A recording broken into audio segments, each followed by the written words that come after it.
আমি মাঝে মাঝে মাকে রাগ হয়ে কথা বলি, কিন্তু আমার রাগের উদ্দেশ্য হলো মাকে ভালো রাখার জন্য কথা বলা। এতে মায়ের কোনো অভিশাপ লাগবে কিনা? দেখেন, মা বাবা অনেক সময় উল্টাপাল্টা করে, বিশেষ করে বয়স যখন বেশি হয়ে যায় তখন তো মা বাপ দেখা যায় এমন এমন অযৌক্তিক কথা বলে, এটা আসলে খাটে না। ঠিক না ঠিক? এক ভাইয়ের অনেক আছে, তারপরও বাপে বলে কয় না ওর কিছু নাই আসলে, আরে এ মিসকিন বেচারা, ওরে দে। একটার দিকে টানে তো টানতেই আছে, আরেকটা দেখতেও পারে না। এরকম অনেক উল্টাপাল্টা বুড়া বয়সে মা বাপ করে, ব্যালেন্স ঠিক থাকে না। তো মা বাপ যখন বৃদ্ধ বয়সে চলে যায় ভাইরে, তখন ব্যালেন্স রাখতে পারে না বেচারারা। এই বয়সটাতে আপনাকে আমাকেও হায়াতে বাঁচায় রাখলে আল্লাহ তাআলা যেতে হতে পারে। পৃথিবীতে সকল সন্তানের কাছে, সকল বাপ মা, হাতে গোনা ব্যতিক্রম কিছু থাকতে পারে, সব সময় ব্যাকডেটেড থাকে। ব্যাকডেটেড বুঝেন মানে কি? ওল্ড, আগের যুগের, খাটে না এমন কথাবার্তা বলে, স্মার্ট না। কারণ সন্তান সব সময় প্রোগ্রেস থাকে, আপডেটেড থাকে, তারা সব সময় আধুনিক এবং অনেক বেশি অগ্রসর থাকে, যার কারণে বাপ মারা অনেক কিছু বুঝে না। ধরেন আজকালকার কথা ফেসবুক ইউটিউবের কথাই বলে, একটা ফেসবুক ইউটিউবের কোনো কথা আপনি, আপনার অনেক বাপ মা আছে, বুঝাইয়া বলতেই পারবেন না। ঠিক না ঠিক? তো এই যে ব্যাপার, এই ব্যাপারগুলোর কারণে যুবকদের কাছে, সন্তানদের কাছে অনেক সময় মনে হয় দুধ আব্বা কি বলে, আম্মা কি বলে, এগুলো অযৌক্তিক, খাটে না, তাও বলে। এই যে আমার বুদ্ধির সাথে তার মিলতেছে না। আবার আমি যখন বুড়ো হয়ে যাব, আমার ছেলে মেয়েরা আবার এত আপডেটেড হবে, এত আপ টু ডেট হবে যে তাদের কাছে আবার আমি এরকম ব্যাকডেটেড থাকবো। ঠিক না ঠিক? কারণ দুনিয়ার সামনে আগাচ্ছে না আস্তে আস্তে। তো এই সময়টাতে বাবা মার সাথে বুঝে না আসলেও, অযৌক্তিক কিছু বললেও বেয়াদবি করা যাবে না। কঠিন একটা জায়গা। আল্লাহ তাআলা জান্নাতে যাওয়াটা শর্ত করে দিয়েছেন, রেদার রব্বে ফি রেদাল ওয়ালিদাইন ওয়া সাখাতুর রব্বে ফি সাখাতিল ওয়ালিদাইন। মা বাপ সন্তুষ্ট তো আল্লাহ সন্তুষ্ট, মা বাবা সন্তুষ্ট তো আল্লাহ সন্তুষ্ট। কথা সাফ।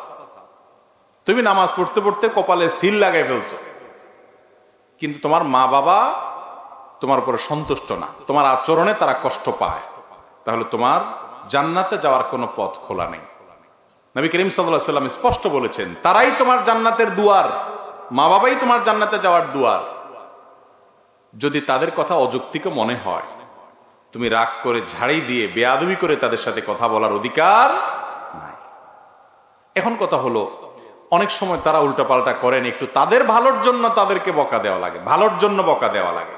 ধরেন কথার কথা, বাবা ডায়াবেটিসের রোগী, তাও মিষ্টি খাবে, ওনার ক্ষতি হবে কিন্তু তাও খাবে। এখন তার ভালোর জন্য তাকে মিষ্টি খাওয়া থেকে থামাইতে হবে, তো কি করবেন? মিষ্টি ওনার হাতের নাগালে রাখবেন না, দূরে কোথাও রাখবেন, ফ্রিজে তালা সিস্টেম করবেন। এখন যদি বাপে বদদোয়া দেয় যে আল্লাহ আমার হতে আমারে মিষ্টি খাওয়ায় না, তাহলে আল্লাহ এই কথা শুনবে না, কারণ আল্লাহ জানে হতে বাপের ভালোর জন্য করতেছে। কথা কি বুঝাতে পারছি? কিন্তু তাই বলে আপনি বেয়াদবি করতে পারেন না, ব্যবহার খারাপ করতে পারেন না, শক্ত ভাষায় কথা বলতে পারবেন না। অনেক সময় রাগ করা যায় মায়ের সাথে, বাপের সাথে। সে রাগটা হয় মায়ার রাগ। কিরকম মায়ার রাগ? ধরেন আপনি আপনার বাবা মাকে বললেন, দেখো তোমার ভালোর জন্য আমি বলছি, তুমি নিজের শেষ করে দিবা। আপনি অস্থির হয়ে বললেন, কিন্তু আপনার বলা থেকে বাপ মা বুঝবে যে আমার ভালোর জন্য বলতেছে, কষ্ট পাবে না, বরং তাদের ভালো লাগবে ছেলে আমাকে মায়া করে। কথা কি বুঝাতে পারছি? তো এই টাইপের রাগ করতে পারেন। কিন্তু যদি আপনি বেয়াদবি করেন, চোখ রাঙান, শক্ত ভাষায় কথা বলেন এবং ধমক দিয়ে কথা বলে দমান, যেটাকে বেয়াদবি বলে, সেটা তাদের ভালোর জন্য আপনি করতে পারবেন না। অনেক যুবকরা জিজ্ঞেস করে, বাপে নামাজ পড়ে না, মায়ের নামাজ পড়ে না, কি করব? দমক দিতে পারবো? আমি না, দমক দিতে পারবেন না। নরম সুরে যতটুকু পারেন বলবেন, তাতে উনি মানলে মানবে, না মানলে নাই। আপনি বেয়াদবি করার ইখতিয়ার রাখেন না। কোরআনে আল্লাহ কেন বলেছেন, ইম্মা ইয়াবলুগান্না ইনদাকাল কিবারা আহাদুহুমা আও কিলাহুমা, তোমার মা বাবার উভয় অথবা যে কোনো একজন বৃদ্ধ হয়ে গেলে, বার্ধক্যে গেলে, ফালা তাকুল্লাহুমা উফ ওয়ালা তানহারহুমা, মা বাপকে ধমক দিয়ে কথা বলো না, উফ বলিও না। যখন তারা বুড়া হয়ে যায়, বার্ধক্যে চলে যায়, বৃদ্ধ হয়ে যায়, কেন আল্লাহ এটা বলছেন? তার মানে কি জোয়ান থাকতে মা বাবার সাথে বেয়াদবি করা যাবে?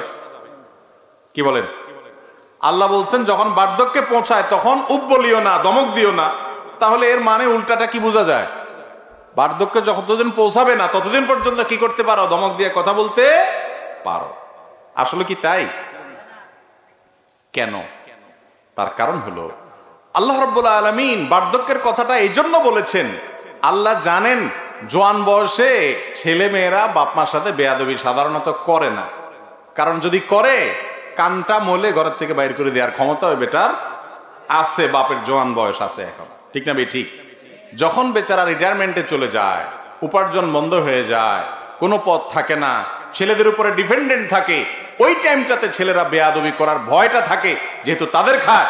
এই জন্য আল্লাহ সাবধান করছে ওই টাইমে তুমি কেয়ার করবা, ওই টাইমে তোমাকে কেয়ার করতে হবে। জোয়ান বয়সে তুমি কেয়ার এমনি করতে বাধ্য, কারণ বেশি তেড়ামি করলে, বেয়াদবি করলে ঘাটটা ধরে বাইর করে দেওয়ার ক্ষমতা ওনার আছে। প্রোটেকশন কোরআন থেকে আর বলে না দিল আছে।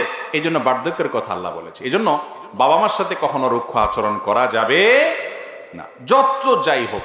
ওনারা উল্টাপাল্টা করলে অন্য কাউকে দিয়ে বলাবেন, আপনি সুন্দরভাবে বলবেন, ধমক দিতে পারবেন না, শাসন করতে পারবেন না। রাগ করবেন, যে রাগ থেকে মধু ঝরবে, যে রাগ থেকে